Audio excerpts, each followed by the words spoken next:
Good evening to all of you. एक बार एक बार कमेंट करके बताएं ऑडियो वीडियो क्लियर है क्या, देन क्लास को स्टार्ट करते हैं। और आज हमारी ये फर्स्ट क्लास होगी। Good evening Sushma, Ritu, very good evening. So आज हमारी क्लास 1 है और आज हम स्टार्ट कर रहे हैं सबसे पहले डिस्क्रीट मैथमेटिक्स को। ओके ओके ये अनडिफाइंड कौन है भाई? Please start the session. Ma'am कर दिया भाई, स्टार्ट हो चुका है। तो डिस्क्रीट मैथ्स को लेकर आज हमारी फर्स्ट क्लास रहेगी। डिस्क्रीट मैथ्स के अंदर आज हम स्टडी करेंगे ग्राफ थ्योरी के कुछ इम्पोर्टेंट कंसेप्ट्स को, क्योंकि HSSC PGT स्क्रीनिंग के अंदर यहाँ से अच्छे खासे क्वेश्चंस पूछे जाते हैं ग्राफ थ्योरी से। इससे प्रीवियस क्लास आई होप आप सभी स्टूडेंट्स ने देखी होगी। उसके अंदर हमने सिलेबस डिस्कस किया था, जो कि डिटेल डिस्कशन था, ताकि आप लोगों को ये आइडिया मिल सके कि हम अपने आगे आने वाली क्लासेस में किन किन पॉइंट्स को कवर करने वाले हैं। ठीक है, उसके साथ ही जो जो सब्जेक्ट्स हमने वहाँ पे डिस्कस किए हैं वो सारे सब्जेक्ट्स मोस्ट इम्पोर्टेंट सब्जेक्ट्स हैं, और जो टॉपिक्स बताए हैं मैंने, सब टॉपिक्स कि यहाँ से एग्ज़ाम में क्वेश्चंस पूछे जाते हैं, वो भी हमारे मोस्ट इम्पोर्टेंट टॉपिक्स हैं। तो उनमें से किसी भी टॉपिक को नहीं छोड़ना है और ध्यान रखना है। हमारा जो PGT स्क्रीनिंग में जो टोटल क्वेश्चंस आएंगे 30 क्वेश्चंस होंगे। ये लगा के चलो हर सब्जेक्ट से आपको जो हमारे मोर स्कोरिंग सब्जेक्ट्स है वहाँ से आपको 4 to 5 क्वेश्चंस देखने को मिलेंगे। जैसा कि अगर हम प्रीवियस एग्ज़ाम की बात करें, जो कि HSSC PGT स्क्रीनिंग का हुआ था 2016 में, उसके अंदर डिस्क्रीट मैथ से 4 to 5 क्वेश्चंस एग्ज़ाम में पूछे गए थे। तो अगर आपने डिस्क्रीट मैथ अच्छे से कर लिया तो ये सोच लो 4 से 5 क्वेश्चन आपके पक्के हो गए। ठीक है, और डिस्क्रीट मैथ से एग्ज़ाम में क्वेश्चंस बिल्कुल नेट लेवल के पूछे जाते हैं, बेसिक क्वेश्चन कोई भी नहीं पूछा जाता। अगर आपने ये है कि आपने डिस्क्रीट मैथ नहीं पढ़ा है तो आप उस क्वेश्चन को सॉल्व नहीं कर पाएंगे।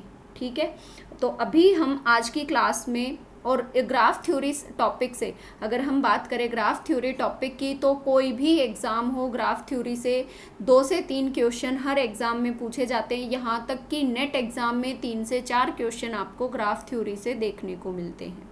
लेकिन जो हमारे बाकी PGT एग्ज़ाम्स हैं उनके अंदर यहाँ से क्वेश्चन कम ही पूछे जाते हैं, लाइक TSSS हुआ या फिर KVS NVS हुआ और एस्टेट हुआ, उनके अंदर यहाँ से क्वेश्चन नहीं पूछे जाते। लेकिन डिस्क्रीट मैथ्स के ग्राफ थ्योरी टॉपिक से PGT स्क्रीनिंग में अच्छे खासे क्वेश्चंस पूछे जाते हैं।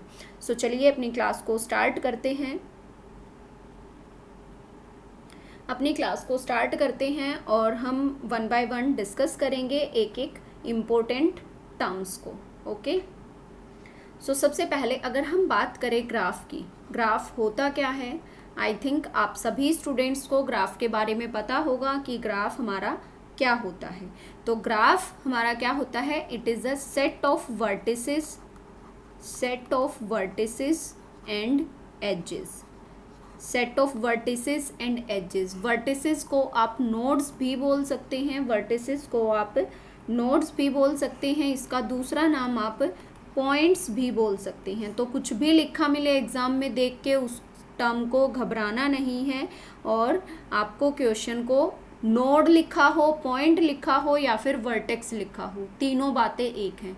सेम अगर हम बात करें एजेस की, तो एज हो या फिर लाइन हो या फिर लिंक हो, एजेस, लाइन और लिंक्स, ये भी तीनों चीज़ें हमारी सेम हैं।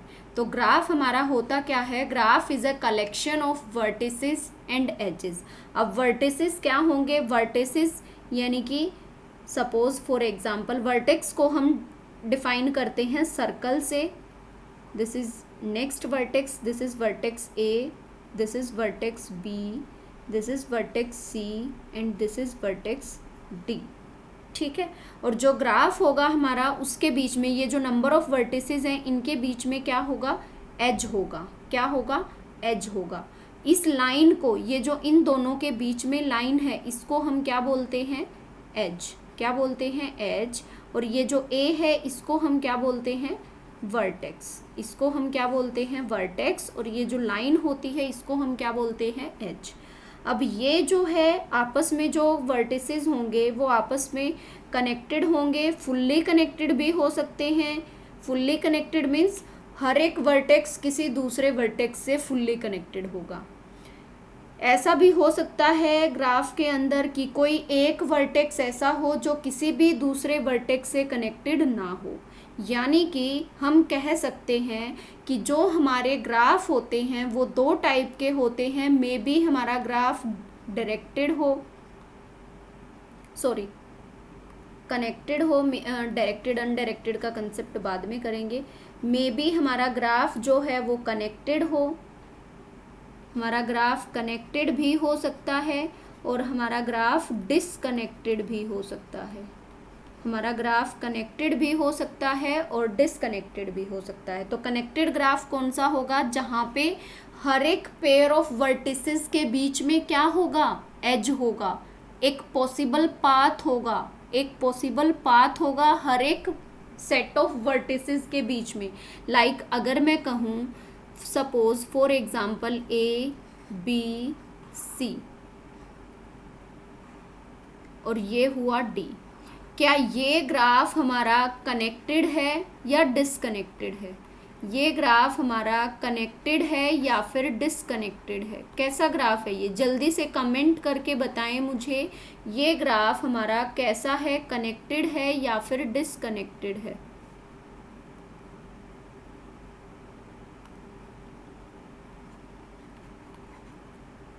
Very good. तो ये ग्राफ कैसा है, डिसकनेक्टेड है। क्यों डिसकनेक्टेड है? क्योंकि डी एक ऐसा वर्टेक्स है जिसका किसी अदर वर्टेक्स के साथ कोई भी कनेक्शन नहीं है, कोई भी पाथ अवेलेबल नहीं है। ठीक है, तो ये ग्राफ हमारा किसका एग्जाम्पल होगा, डिसकनेक्टेड ग्राफ का, और ये ग्राफ हमारा किसका एग्जाम्पल होगा, कनेक्टेड ग्राफ का। ठीक है, आई होप यहाँ तक सभी स्टूडेंट्स को क्लियर हो गया होगा। उसके बाद नेक्स्ट जो पॉइंट एग्जाम में पूछा जाता है, नेक्स्ट वन इज, उसके बाद आता है हमारा जो ग्राफ होगा वो डायरेक्टेड होगा या अनडायरेक्टेड होगा। अभी जो हमने ये ग्राफ लिए हैं, ये ग्राफ क्या इनमें मैंने कोई डायरेक्शन शो की है? नहीं की। तो यानी कि हमारा जो ग्राफ होगा वो डायरेक्टेड भी हो सकता है और अनडायरेक्टेड भी हो सकता है। ये ग्राफ कैसा है हमारा, अनडायरेक्टेड ग्राफ। ये ग्राफ कैसा है, अनडायरेक्टेड। अनडायरेक्टेड मीन्स जहाँ पे एक नोड से दूसरे नोड पे जा सके और दूसरे नोड से पहले नोड पे वापस जा सके। ठीक है, समझ आया?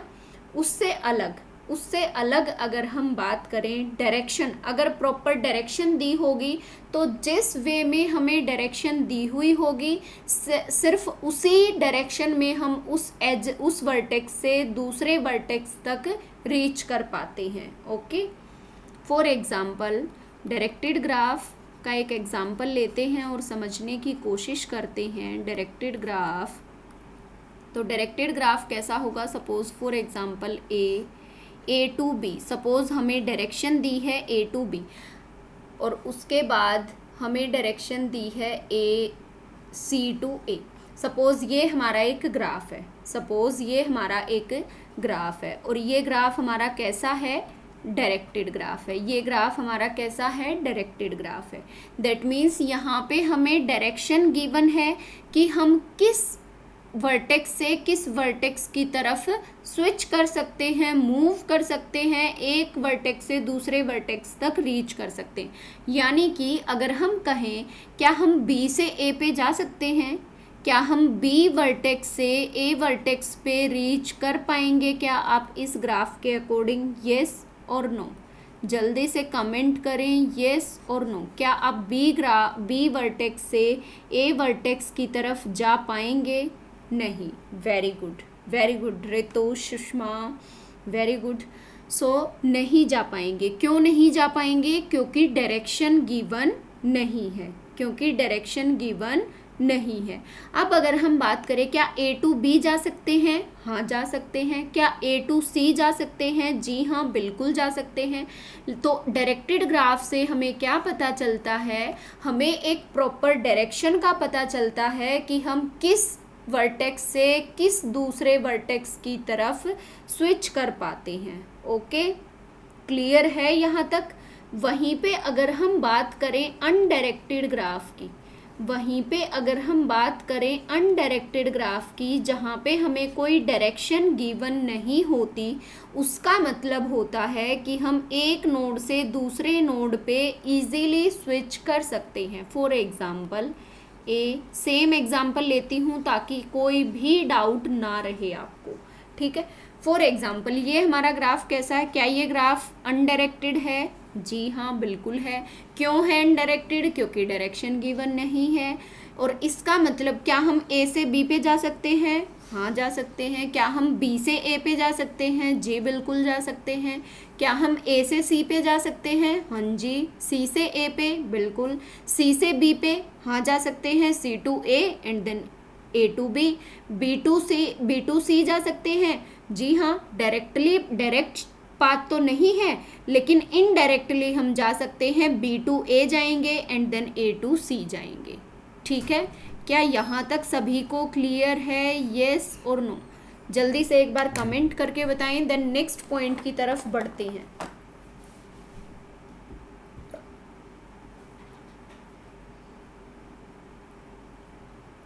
ओके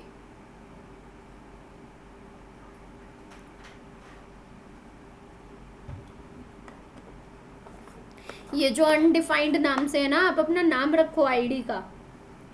एप्लीकेशन पे आप अपना एनरोल जब आपने किया है लॉगिन आईडी, तो वहाँ पे आप अपना नाम रखें ताकि मुझे पता रहे कि कौन सा स्टूडेंट क्या कमेंट कर रहा है, ठीक है।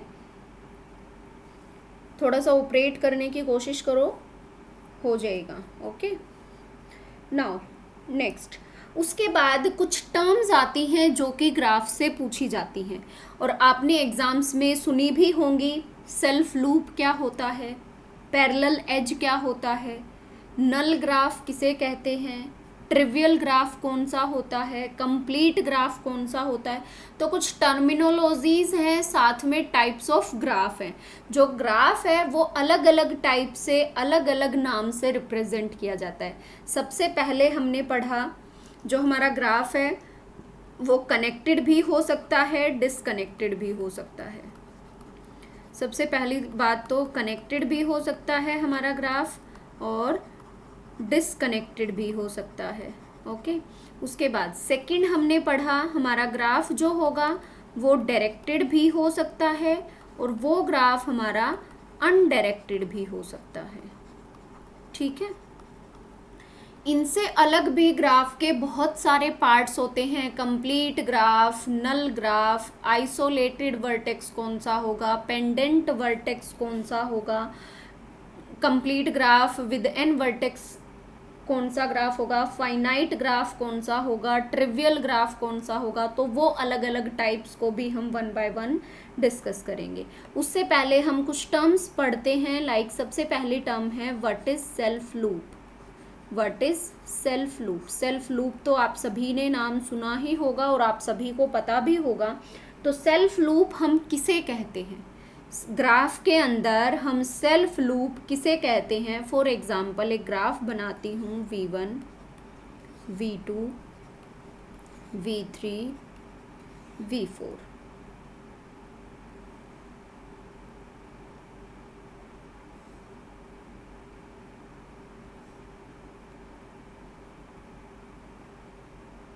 इस एक ग्राफ से आपको कई सारे पॉइंट्स जो हैं वो क्लियर आउट हो जाएंगे।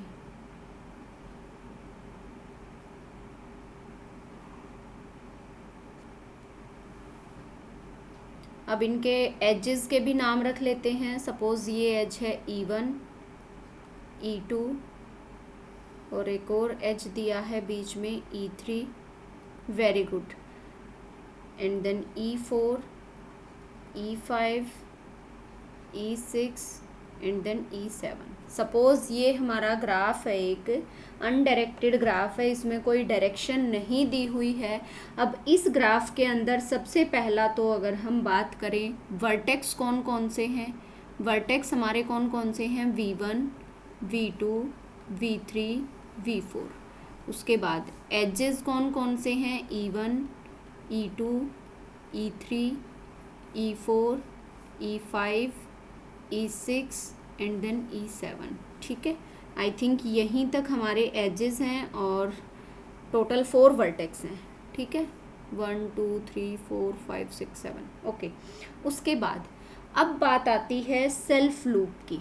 अब बात आती है सेल्फ लूप की। तो सेल्फ लूप हम कौन से एज को कहते हैं, जब हमारा एक एज किसी एक वर्टेक्स से शुरू होके और उसी वर्टेक्स पे एंड करे। Suppose for example E6 as ने क्या किया, V4 से शुरू किया और V4 पे ही आके एंड कर दिया। तो ये जो E6 एज था ये हमारा क्या है, सेल्फ लूप। ये हमारा क्या है, सेल्फ लूप। तो सेल्फ लूप के लिए आप डेफिनेशन लिख सकते हैं, an edge is called a self loop if its ending vertices are same, if its ending vertices are same, if its ending vertices are same, that is known as self loop। उसके बाद next जो term होती है that is parallel edge, that is parallel edge. Parallel edge कौन सा होगा, अगर किसी को पता है जल्दी से कमेंट करें, what is parallel edge. Parallel edge हम किसे कहेंगे, अगर हम बात करें पैरेलल एज की, तो पैरेलल एज हम किसे कहते हैं, पैरेलल एज हम उन एजेस को कहते हैं जिनके जो वर्टिसेस के पेयर होंगे वो कैसे होंगे, सेम होंगे। पैरेलल एज किन्हें कहेंगे, जिनके सेट ऑफ वर्टिसेस के जो पेयर होंगे आपस में वो क्या होंगे, सेम होंगे। यानी कि अगर मैं कहूँ E5 और E7 कैसे एज हैं, parallel as. E5 and E7 कैसे एज हैं, पैरेलल एज, क्योंकि E5 V3 और V4 हैं इसके सेट ऑफ पेयर, और E7 के भी सेट ऑफ पेयर कैसे हैं, V3 एंड V4। सो इसीलिए पैरेलल एज हमारे कौन से होंगे, two edges are said to be parallel, two edges are said to be parallel when they are associated with the same pair of vertices, they are associated with same pair of vertices। So parallel edge हम किसे कहेंगे, two edges are said to be parallel when they are associated with same pair of vertices. Okay, यहाँ तक clear है। उसके साथ के साथ अपने सेल्फ नोट्स बनाते हुए चलें, क्योंकि स्टूडेंट्स को रहता है कि मैम आप पीपीटी शेयर कर दें, मैम पीडीएफ शेयर कर दें। जब तक अपने खुद के नोट्स नहीं बनाएंगे तब तक कंटेंट समझ नहीं आएगा। किसी दूसरे के कंटेंट से पढ़ के कभी भी कोई एग्ज़ाम क्वालिफाई नहीं हो सकता। आप अपने सेल्फ नोट्स बनाएं, क्योंकि उनको आप किसी भी टाइम रिवाइज कर सकते हैं। आपके पास एक हार्ड कॉपी होगी, आप लोगों के पास आपके खुद के नोट्स होंगे, पहले खुद के नोट्स बनाएं, फिर उसमें से जब भी आप रिवाइज करें, जो टर्म आपको याद ना रहती हो उसको आप किसी एक छोटी सी डायरी ले लें मेरी माने तो, और उसके अंदर उसको नोट करते रहें। और डेली जब भी सुबह उठें या शाम को सोएं, एक बार उस डायरी को अपने तकिए के पास रख ले, जैसे ही सुबह उठे तब पढ़ लिया, रात को सोएं तब पढ़ लिया, वो सारे पॉइंट्स आपको बहुत अच्छे से याद हो जाएंगे। एग्ज़ाम क्वालिफाई करने का ये एक मूल मंत्र है, इसको कभी ना भूलना। ठीक है, अब बात करते हैं आगे। उसके बाद बात आती है कुछ टाइप्स ऑफ ग्राफ्स हैं जिसके बारे में स्टडी करना बहुत ज़रूरी है। सो टाइप्स ऑफ ग्राफ में हमारे पास आता है टाइप्स ऑफ ग्राफ। सबसे पहला आता है सबसे छोटा graph, that is null graph. अब बात करें नल ग्राफ की। नल ग्राफ कौन सा ग्राफ होता है? नल ग्राफ कौन सा ग्राफ होता है भाई? नल जिसका नाम ही नल ग्राफ है, यानी कि उसके अंदर तो कुछ होगा नहीं। क्या नहीं होगा? एज नहीं होगा या वर्टेक्स नहीं होगा, ये आपको बताना है मुझे। V1, V2, V3, क्या ये ग्राफ हमारा नल ग्राफ है या नहीं है? क्या ये ग्राफ हमारा नल ग्राफ है या नहीं है? नल ग्राफ हम उस ग्राफ को कहते हैं जिसका एज सेट क्या हो? नल हो। जिसका एज सेट क्या हो? नल हो। नल मीन्स एम्प्टी। नल ग्राफ या फिर आपसे पूछे एम्प्टी ग्राफ कौन सा होगा, तो एम्प्टी ग्राफ वो होगा जिसका एज सेट नल हो, यानी कि जिसके अंदर सेट ऑफ वर्टिसेस तो हों, वर्टेक्स तो कितने भी हों, लेकिन एज वहाँ पे प्रेजेंट नहीं होना चाहिए। उसको हम क्या कहेंगे? Null graph. A graph is said to be null graph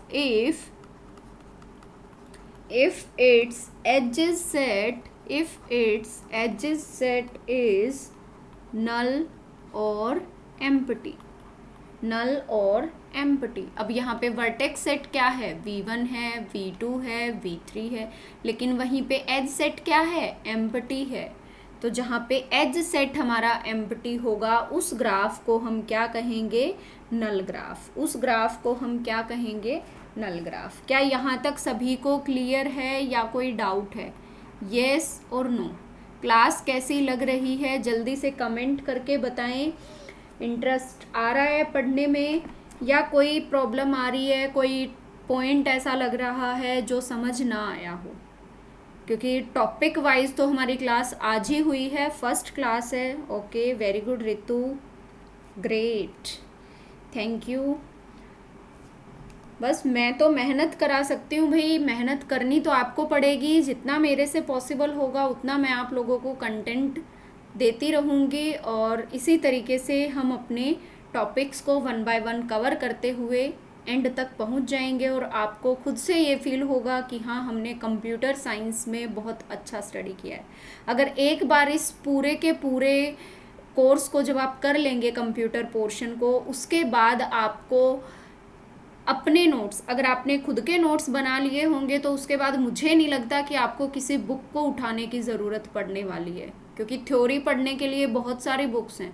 पढ़ने को तो आप स्टैंडर्ड बुक हर एग्ज़ाम के लिए, हर सब्जेक्ट के लिए आप कोई भी स्टैंडर्ड बुक फॉलो कर सकते हैं। अगर आप डिस्क्रीट मैथ्स के लिए बुक फॉलो करना चाहते हैं, अगर आप डिस्क्रीट मैथ्स के लिए बुक फॉलो करना चाहते हैं तो 2 बुक्स आप फॉलो कर सकते हैं।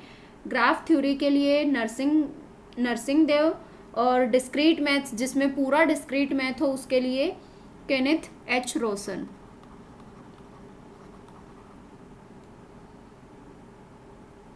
Thank you to all of you. Kenneth H Rosen, ये बुक आप फॉलो कर सकते हैं अगर आप चाहें तो। अगर आप चाहें तो ये बुक फॉलो करें, अदरवाइज जितना कंटेंट मैं कराऊंगी that is more than sufficient. देखो, पढ़ने को तो आप कहीं से कुछ भी पढ़ सकते हैं, पढ़ने के लिए बहुत कंटेंट अवेलेबल है, लेकिन हाँ, साथ के साथ आपको जो कोई भी आपके पास कोई प्रैक्टिस सेट हो, कोई MCQ बुक हो, वहाँ से आप MCQs खुद से लगाते रहना। मैं कंटेंट कराती जाऊँगी, लास्ट में फिर हम सभी सब्जेक्ट्स के जो प्रीवियस ईयर एग्ज़ाम्स में क्वेश्चंस पूछे गए हैं और अपनी तरफ से जो भी मेरे खुद के बनाए हुए एक्सपेक्टेड क्वेश्चंस होंगे वो मैं आप लोगों के साथ शेयर करती रहूँगी, ठीक है। नेक्स्ट आते हैं second, that is trivial graph. अब नल ग्राफ तो आपने पढ़ लिया, अब पढ़ते हैं ट्रिवियल ग्राफ। ट्रिवियल ग्राफ की क्या कहानी है? ट्रिवियल ग्राफ नल ग्राफ का थोड़ा बड़ा भाई है, यानी कि नल ग्राफ छोटा था, ट्रिवियल ग्राफ उसका बड़ा भाई है। बड़ा भाई है तो यानी कि उसके पास क्या होगा? उसके ऊपर हमारी और भी स्ट्रिक्ट प्रॉपर्टी है। नल ग्राफ में क्या था? कितने भी वर्टेक्स आ जाओ, कोई फर्क नहीं पड़ता, चाहे 1 हो, 2 हो, 10 हो, 30 हो, 20 हो, कितने भी वर्टेक्स आ जाएं, बस एज नहीं होना चाहिए नल ग्राफ के लिए। लेकिन ट्रिवियल ग्राफ किसे कहा जाता है? ट्रिवियल ग्राफ और भी स्ट्रिक्टर फॉर्म है, हमारे नल ग्राफ की ही स्ट्रिक्टर फॉर्म है। तो ट्रिवियल ग्राफ हम उस ग्राफ को कहते हैं जिसके अंदर मैक्सिमम 1 वर्टेक्स हो, जिसके अंदर मैक्सिमम 1 वर्टेक्स हो। एज तो होना ही नहीं चाहिए, और वर्टेक्स भी हो तो कितना हो, सिर्फ एक हो, एक से ज़्यादा वर्टेक्स भी नहीं चलेगा। एज तो होना ही होना नहीं चाहिए, वर्टेक्स भी एक से ज़्यादा नहीं चलेगा। यानी कि फॉर एग्जांपल V1 एक अकेला ही वर्टेक्स काफ़ी है ट्रिवियल ग्राफ को प्रूव करने के लिए। तो trivial graph, a graph is said to be trivial graph if it contains only one vertex, and no edge, that is known as trivial graph। अब यहाँ से जो क्वेश्चन पूछा जाता है ना, ये पूछा जाता है कि सबसे जो ट्रिवियल ग्राफ है हमारा, सबसे छोटा ग्राफ कौन सा होता है, सबसे छोटा ग्राफ कौन सा होता है। तो सबसे छोटा ग्राफ हमारा ट्रिवियल ग्राफ होता है, जिसको हम सिंपलेस्ट या स्मॉलेस्ट ग्राफ कहते हैं। वो हमारा कौन सा होता है, ट्रिवियल ग्राफ। यानी कि बिना वर्टेक्स के तो कोई ग्राफ बन ही नहीं सकता, अगर वर्टेक्स ही नहीं होगा तो वो ग्राफ भी नहीं होगा। यानी कि ग्राफ कम से कम एक वर्टेक्स होना चाहिए, और वो कम से कम अगर एक वर्टेक्स है तो वो वर्टेक्स कौन सा होगा, एक ही वर्टेक्स होगा तो वो ग्राफ कौन सा होगा, ट्रिवियल ग्राफ होगा। और ट्रिवियल ग्राफ को आप क्या कह सकते हैं, सिंपलेस्ट और smallest graph. Trivial graph is also known as smallest graph, because no graph is possible without any vertex, no graph is possible without any vertex। okay, now next one, third आता है हमारे पास। अब हमने एक number of graphs का concept पढ़ लिया, एक ग्राफ होगा तो क्या होगा वो भी पढ़ लिया। उसके बाद अब कंप्लीट ग्राफ, नेक्स्ट ग्राफ आता है हमारे पास, दैट इज कंप्लीट ग्राफ। अब कंप्लीट ग्राफ हम किसे कहेंगे, कंप्लीट ग्राफ हम उस ग्राफ को कहेंगे जहाँ पे आपने मैश टोपोलॉजी पढ़ी होगी। मैश टोपोलॉजी के बारे में आप सभी स्टूडेंट्स ने पढ़ा होगा अच्छे से, बहुत ही पहले से ही पढ़ते आए हैं, जब से ग्रेजुएशन में कंप्यूटर साइंस लिया तब से पढ़ते आए हैं मैश टोपोलॉजी के बारे में, जहाँ पे एक नोड से दूसरे नोड पे हर नोड के साथ फुल्ली कनेक्टेड हो, जहाँ पे एक नोड बाकी के सभी नोड्स के साथ फुल्ली कनेक्टेड हो, उसको आप क्या कहते हैं, मैश टोपोलॉजी। तो जो मैश टोपोलॉजी का कंसेप्ट है वही हमारा किसका कंसेप्ट है, complete graph. So a graph is said to be complete when there is an edge between every pair of vertex। हर एक पेयर ऑफ वर्टेक्स के बीच में क्या होना चाहिए, एज प्रेजेंट होना चाहिए। और उसको हम डिफाइन करते हैं के एन से। कंप्लीट ग्राफ के एन को हम क्या बोलते हैं, complete graph with N vertex. Complete graph with N vertex, या वर्टिसेस बोल दो, एन होंगे तो ज़्यादा ही होंगे। तो के एन को आप क्या कहेंगे, complete graph with N vertex. तो सबसे छोटा कंप्लीट ग्राफ हमारा क्या बनता है, K2। सबसे छोटा हमारा कंप्लीट ग्राफ क्या बनता है, K2, यानी कि जिसके अंदर दो वर्टेक्स होंगे और वो आपस में फुल्ली कनेक्टेड हैं। V1 से V2 के पास भी कनेक्शन है, V2 से V1 के पास भी कनेक्शन है। उसके बाद K3, K3 means complete graph with 3 vertex, V1 V2 V3, यानी कि V1 V2 से भी कनेक्टेड होगा, V1 V3 से भी होगा, V2 V1 से भी कनेक्टेड होगा और V3 से भी होगा, V3 V1 से भी, V2 से भी। तो ये ग्राफ कैसा है, complete graph with 3 vertex. K4 को आप कैसे रिप्रेजेंट करेंगे, complete graph with 4 vertex, V1 V2 V3 and then V4। V1 जो है V2 से भी कनेक्टेड होगा, V3 से भी, V4 से भी, V2 V1 से, V3 से, V4 से, V3 V1 V2 and then V4। दोबारा से दूसरा एज लगाने की ज़रूरत नहीं है, क्यों? क्योंकि अनडायरेक्टेड ग्राफ को हम रिप्रेजेंट कर रहे हैं। तो अनडायरेक्टेड का मतलब होता है आप इधर से उधर भी जा सकते हैं, उधर से इधर भी आ सकते हैं। तो ये हो गया हमारा कंप्लीट ग्राफ विद 4 वर्टेक्स। आपसे एग्जाम में कंप्लीट ग्राफ विद 4 वर्टेक्स से आगे क्वेश्चन नहीं पूछा जाएगा। अगर आगे जो क्वेश्चन बनेगा वो बनेगा मैक्सिमम नंबर ऑफ एजेस कितने हो सकते हैं। तो मैश टोपोलॉजी के अंदर मैक्सिमम नंबर ऑफ एजेस कितने होते हैं, जल्दी से कमेंट करके बताएं। तब तक मैं कंप्लीट ग्राफ की डेफिनेशन लिखती हूँ। A graph is said to be complete when there is an edge between every pair of vertex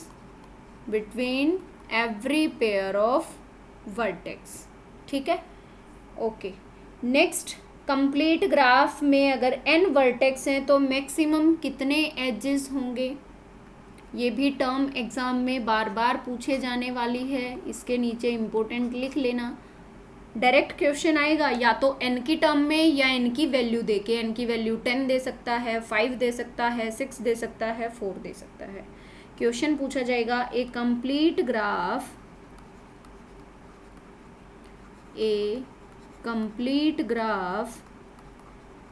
with n vertices can have maximum complete graph with n vertices can have maximum कितने number of edges हो सकते हैं? n into n-1/2 edges. Very good, n into n-1/2 edges. Maximum कितने edge होंगे? n into n-1/2। Okay, अगर n की terms में अगर n की वैल्यू देके पूछे कि n की value n number of vertex हैं 4, तो बताएं मैक्सिमम एजेस कितने होंगे? तो आपको क्या करना है?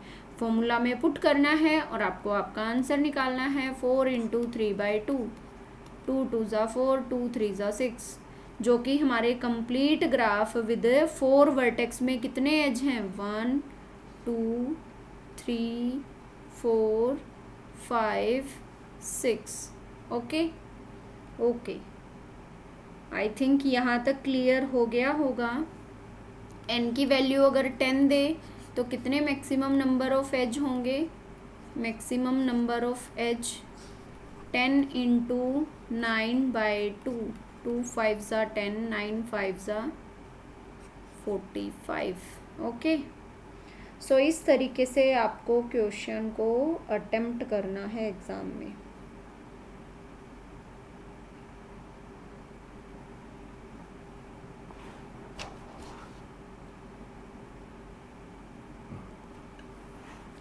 उसके बाद नेक्स्ट जो टाइप्स ऑफ ग्राफ में आता है दैट इज़ फाइनाइट ग्राफ। अब जैसा इसका नाम है वैसा ही ये ग्राफ होगा। नाम कैसा है? Finite graph. तो फाइनाइट ग्राफ से आपको क्या पता चल रहा है? यानी कि उसके अंदर नंबर ऑफ वर्टिसेस कितने होंगे? फाइनाइट होंगे। A graph is said to be finite if it contains finite number of vertices.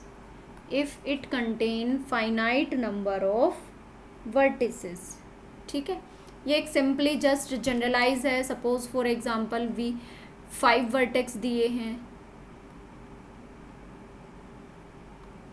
तो नंबर ऑफ वर्टिसेस जो होंगे वो काउंटिंग में कितने होंगे? फाइनाइट होंगे। कितने होंगे? फाइनाइट होंगे। यानी कि नंबर ऑफ वर्टिसेस कितने होंगे? फाइनाइट होंगे। ये क्या होता है? कार्डिनैलिटी, जिसको हम मोड से रिप्रेजेंट करते हैं। कार्डिनैलिटी मीन्स उस पर्टिकुलर एट्रीब्यूट में कितने total number of elements present हैं। ओके,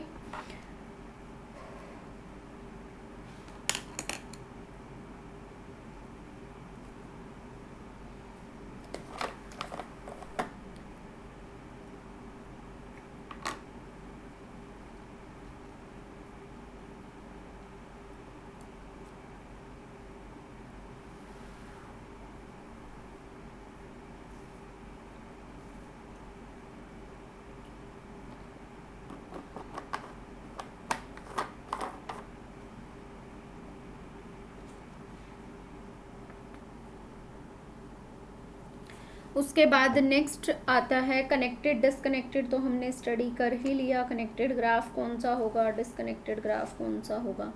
देन नेक्स्ट टर्म आती है डिग्री। नेक्स्ट जो टर्म आती है वो होती है हमारी डिग्री ऑफ ए वर्टेक्स। अब डिग्री ऑफ ए वर्टेक्स क्या होती है, किसी भी वर्टेक्स की डिग्री क्या रहती है हमारी, this is next topic.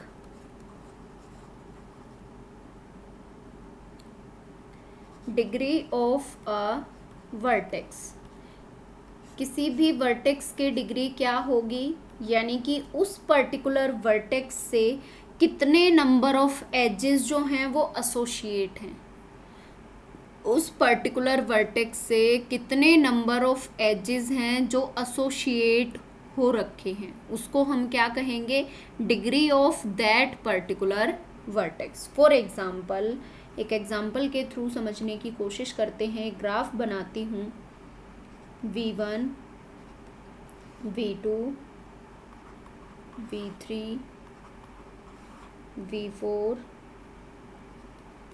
V5, V6। V1 connected है V2 से, V2 कनेक्टेड है V3 से, V1 V4 से एंड V4 V3 से, और V4 V2 से भी कनेक्टेड है और V5 से भी कनेक्टेड है, और ये V6 किसी से भी कनेक्टेड नहीं है। अब हमें बताना है हर एक वर्टेक्स की आपको डिग्री बतानी है। V1 की डिग्री क्या होने वाली है, इसको आप ऐसे भी लिख सकते हैं, degree of V1, degree of V2, degree of V3, degree of V4, degree of V5, degree of V6। जल्दी से बताएं हर एक वर्टेक्स की क्या डिग्री होने वाली है। डिग्री होती क्या है, उस पर्टिकुलर वर्टेक्स से कितने नंबर ऑफ एजेस एसोसिएट करते हैं, उस पर्टिकुलर वर्टेक्स से कितने नंबर ऑफ एजेस एसोसिएट करते हैं। Degree of a vertex is, degree of a vertex is the number of edges, number of edges associated with it, number of edges associated with it। Okay, V1 की है 2, V1 की कितनी degree है, एक इधर ये एज एसोसिएट है, एक ये एज एसोसिएट है, वेरी गुड, V1 की हो गई 2, V2 की 1 2 3 4, V2 की कितनी हुई 4, V3 की 1 2 2 एंड देन V4 की 1 2 3 3, V5 की 1 एंड V6 की कितनी होगी, V6 की कितनी होगी, व्हाट इज कार्डिनलिटी। कार्डिनलिटी को आप अच्छे से सेट वाले क्वेश्चन में, सेट वाले टॉपिक में समझना। कार्डिनलिटी होती है कि उस सेट के अंदर कितने टोटल नंबर ऑफ वर्टिसेस हैं। अब मैंने सपोज V = 5 लिख दिया, दैट मीन्स हमारा जो वर्टेक्स का सेट है उसमें टोटल कितने वर्टेक्स हैं, 5 हैं, V1 V2 V3 V4 V5। Okay, I think clear हो गया होगा। Okay, so V6 degree of V6 की डिग्री क्या रहेगी, 0। क्यों, क्योंकि किसी भी एज के साथ कनेक्टेड नहीं है, कोई भी एज इस V6 वर्टेक्स से एसोसिएट नहीं है। अब यहाँ से जो क्वेश्चन पूछा जाता है, और इस बार DSSB TGT एग्ज़ाम में पता नहीं कौन सी शिफ्ट में यहाँ से क्वेश्चन पूछा गया था, क्वेश्चन पूछा था आइसोलेटेड वर्टेक्स कौन सा होता है, पेंडेंट वर्टेक्स कौन सा होता है। ये दो टर्म हमेशा याद रखनी है, बार बार एग्जाम में पूछी जाती हैं। सो आइसोलेटेड वर्टेक्स हम उस वर्टेक्स को कहते हैं जिसकी डिग्री क्या हो, 0 हो। पेंडेंट वर्टेक्स हम उस वर्टेक्स को कहते हैं जिसकी डिग्री एग्जैक्टली कितनी हो, 1 हो। यानी कि V6 हमारा कौन सा वर्टेक्स है, आइसोलेटेड वर्टेक्स। V6 कौन सा वर्टेक्स है, आइसोलेटेड वर्टेक्स। V5 कौन सा है, that is pendant vertex, that is pendant vertex. तो इन दोनों वर्टेक्स को आपको ध्यान रखना है। आइसोलेटेड वर्टेक्स कौन सा होगा? जिस वर्टेक्स की डिग्री 0 होगी उसको हम आइसोलेटेड वर्टेक्स कहेंगे। जिस वर्टेक्स की डिग्री 1 होगी उसको हम पेंडेंट वर्टेक्स कहेंगे। क्या यहाँ तक क्लियर है? जल्दी से बताएं। मैं साथ में आइसोलेटेड और पेंडेंट वर्टेक्स की डेफिनेशन लिखा देती हूँ ताकि आपको इन फ्यूचर याद रहे। Isolated vertex, what is isolated vertex? A vertex is said to be isolated if its degree is 0. and pendant vertex कौन सा होगा? pendant vertex. So pendant vertex, a vertex is said to be pendant if its degree is exactly 1. its degree is exactly 1.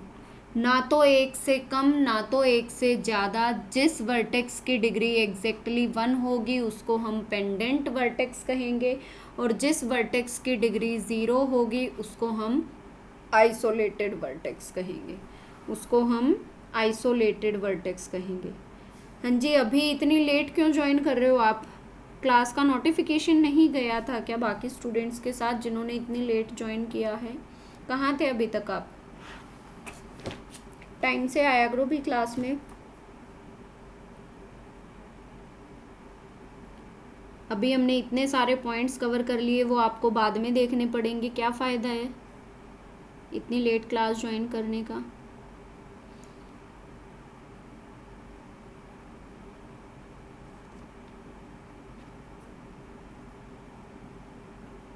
Next आता है next point, that is hand shaking theorem. Hand shaking theorem, यहाँ से भी examiner कई बार exam में questions पूछता है, तो इस टर्म को भी आपको ध्यान रखना है। Hand shaking theorem. सो हैंड शेकिंग थ्योरम क्या कहती है? जब हम हर वर्टेक्स की डिग्री का अगर हम सम करते हैं, ग्राफ के अंदर जितने भी नंबर ऑफ वर्टेक्स दिए हैं, अगर उन नंबर ऑफ वर्टिसेस की डिग्री का सम करते हैं तो वो किसके इक्वल होगा? Twice of edges. किसके इक्वल होगा? Twice of edges. उसको हम क्या कहते हैं? हैंड शेकिंग थ्योरम या फिर डिग्री सम फॉर्मूला। इसको रिप्रेजेंट किया जाता है summation of i equal to 0 up to n, degree of vi equal to twice of edges 2 into E. कितने नंबर ऑफ एजेस हैं उसको अगर हम मल्टीप्लाई करें 2 से तो वो किसके इक्वल होगा? सभी वर्टिसेस की डिग्री का सम करें। i क्या है? वर्टेक्स i यानी कि 0 to n, जितने भी नंबर ऑफ वर्टिसेस हैं उनकी डिग्री का सम किसके इक्वल होगा? Twice of edges.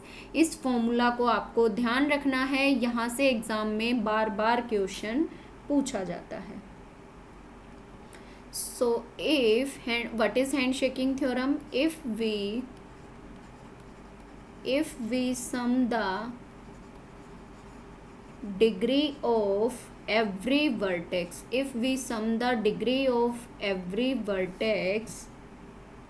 in graph, then it will be equal to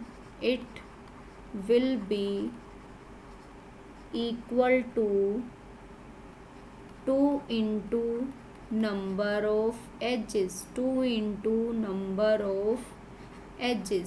that is known as handshaking theorem।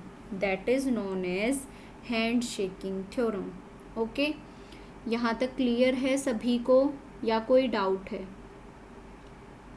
फिर कुछ क्वेश्चन करते हैं हैंड शेकिंग थ्योरम के ऊपर। यहाँ से जो एग्ज़ाम में क्वेश्चन पूछा जाता है वो न्यूमेरिकल बेस क्वेश्चन पूछा जाता है, ताकि आपको उस क्वेश्चन को सॉल्व करना भी आना चाहिए। ठीक है, तो एक स्टेटमेंट लिखती हूँ, एक बार खुद से ट्राई करें, अदरवाइज तो फिर मैं तो सॉल्व कराऊंगी ही। क्वेश्चन है, consider a graph, consider a graph with 21 edges, 21 edges, edge कितने हैं 21, such that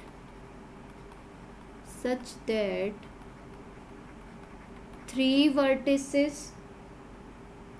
vertices are of degree 4, जिसमें से जो टोटल नंबर ऑफ वर्टेक्स हैं वो हमें नहीं पता, लेकिन 3 वर्टेक्स ऐसे हैं जिनकी डिग्री क्या है 4 है, and all the remaining vertices, और जितने भी बाकी के जो वर्टेक्स बच गए, all the remaining vertices are of degree 2, are of degree 2, उन सभी की डिग्री क्या है 2 है, जितने भी बच गए हैं। तो हमें बताना है find out the total number of vertices, find out the total number of vertices in a graph. So जल्दी से कमेंट करके बताएं। Option 1 15, option 2 16, option 3 17, option 4 18। जल्दी बताएं टोटल नंबर ऑफ वर्टेक्स कितने होंगे। आपके पास 1 मिनट का टाइम है, जल्दी से सॉल्व करके बताएं मुझे।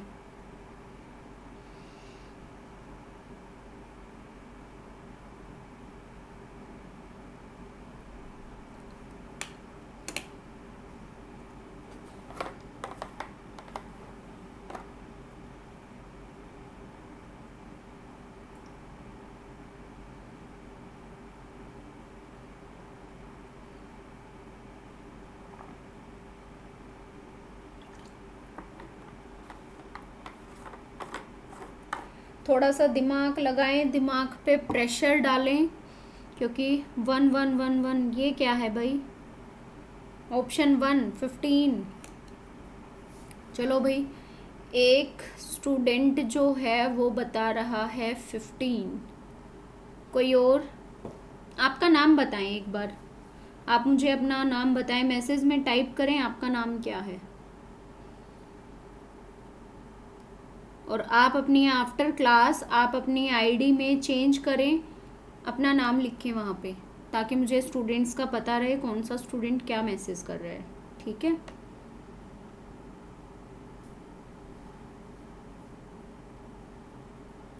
फोर, ये क्या है अभी 4 4 फोर्थ ऑप्शन भी बता दिया भाई। ऑप्शन 1 भी आ गया है, 4 भी आ गया है, ऑप्शन 2 और 3 भी बता दो कोई। ऑप्शन 2 को भी बोल दो और 3 को भी बोल दो। ओके जगदीप। 15, रितु जी बता रही हैं 15। अच्छा 18 ही आएगा। चलो देखते हैं, अभी सॉल्व करते हैं क्वेश्चन को। इस टाइप के क्वेश्चन को आपको किसकी हेल्प से सॉल्व करना है? With the help of hand shaking theorem, with the help of hand shaking theorem. तो यहाँ पे क्या दिया है हमें? टोटल नंबर ऑफ एजेस दे दिए, वर्टेक्स हमें नहीं दिए। सपोज लेट टोटल वर्टेक्स कितने हैं, हमें टोटल बताना है ना। सपोज हमने टोटल वर्टेक्स ले लिए x। अब ये जो x है ना, x में से 3 वर्टेक्स ऐसे हैं। टोटल वर्टेक्स कितने हैं? x,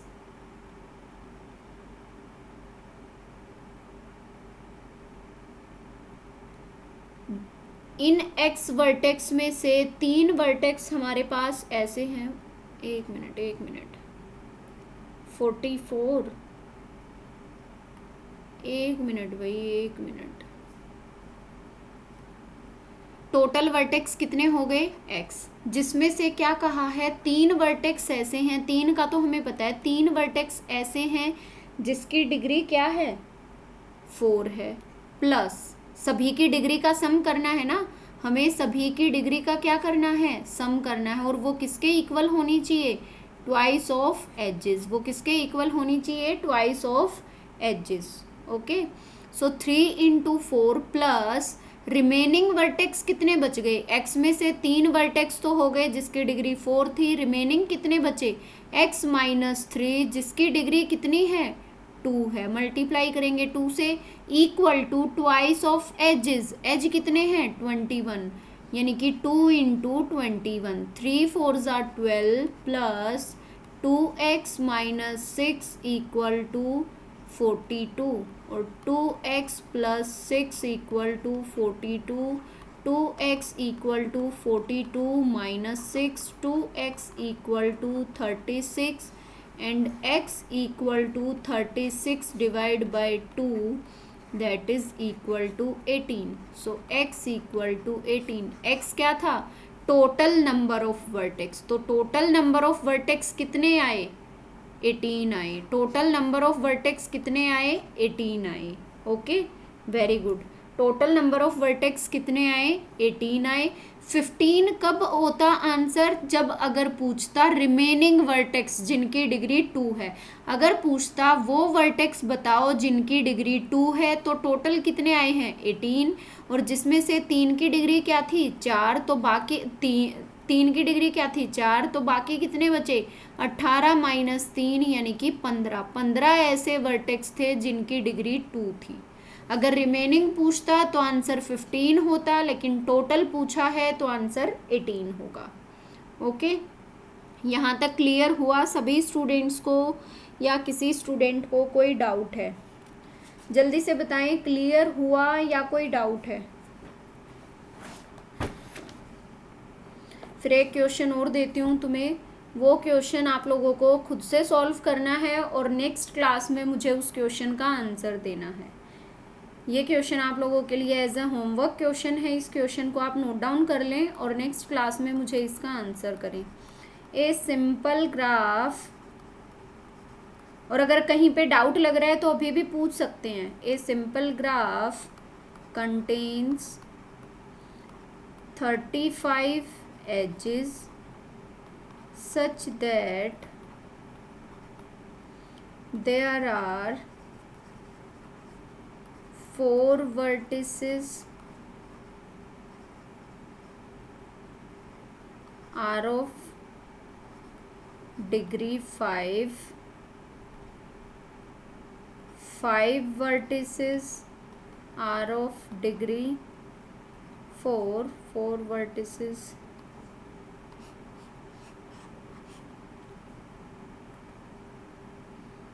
ओके क्लियर है, very good.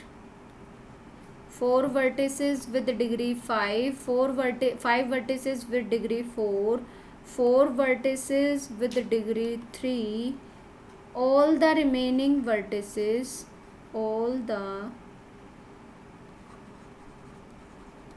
remaining vertices are of,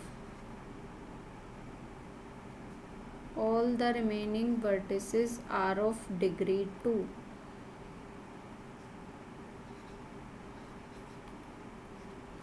Find out the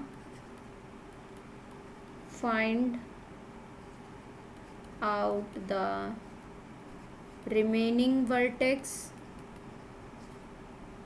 find out the remaining vertex। ध्यान रखना है क्या पूछा है, ऑप्शन ए होगा 8, ऑप्शन बी होगा 9, ऑप्शन सी होगा 10, ऑप्शन डी होगा 11। What will be the correct answer. ये क्वेश्चन आप सभी स्टूडेंट्स के लिए होमवर्क क्वेश्चन है, और आज की क्लास में हम इतना ही करेंगे। अगर किसी स्टूडेंट को कहीं पे कोई डाउट है तो आप मुझे अभी कमेंट सेक्शन में कमेंट करके पूछ सकते हैं, अदरवाइज़ फिर क्लास को यहीं पे स्टॉप करते हैं। ठीक है।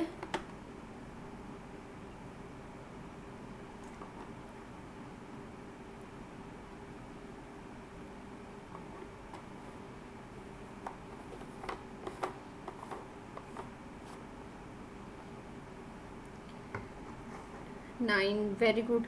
कल की क्लास में आंसर बताना है आप सभी को, ठीक है। ऑप्शन बी बता रहे हैं, कुछ स्टूडेंट ऑप्शन बी बता रहे हैं, कुछ स्टूडेंट ऑप्शन ए बता रहे हैं। देखेंगे इस क्वेश्चन को कल की क्लास में सॉल्व करेंगे, अभी हम इसको आज सॉल्व नहीं कर रहे हैं, ठीक है। उसके साथ ही आप सभी स्टूडेंट्स मुझे फीडबैक ज़रूर दें अपना। आई थिंक आप सभी स्टूडेंट्स जो हैं टेलीग्राम पे तो होंगे ही मेरे साथ। अगर आप में से कोई स्टूडेंट टेलीग्राम पे नहीं है देन टेलीग्राम को ग्रुप को ज़रूर ज्वाइन रखें। टेलीग्राम ग्रुप है UGC नेट ज्ञान कंप्यूटर साइंस, ओके। और अपना फीडबैक मुझे टेलीग्राम पे ज़रूर दें, पेड क्लास कैसी लगी है।